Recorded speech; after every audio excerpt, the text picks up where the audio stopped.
So ngayon guys ay tapos na tayo magluto. Medyo maaga tayong nakatapos ngayon. So ito naman, may nakasalang tayong toge dito. So itong toge medyo matagal tong maluto kumpara dito sa ating kwek-kwek. Itong kwek-kwek saglit lang itong maluto. So ngayon ay holiday dahil birthday ni Rizal, ka 163. So kung mapapansin nyo, wala pa masyadong tao.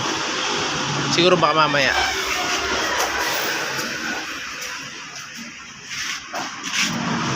So ayan, habang wala pong tao, baka muna tayo.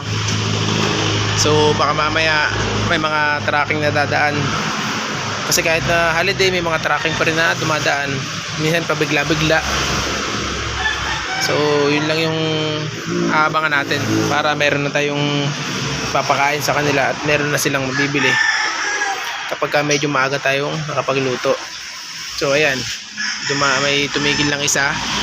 So baka kakain yan or magte-take out. Ayan, sa mga gustong kumain, dito lang to sa malapit sa may NU.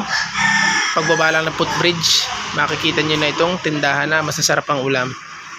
So ayan lang guys. Maraming salamat sa panonood. Pa-share and like naman ang video na ito para makatulong naman sa pag-angat ng ating insights sa Facebook, saka sa engagement. Insights or engagement. So yun lang, maraming salamat. Thank you.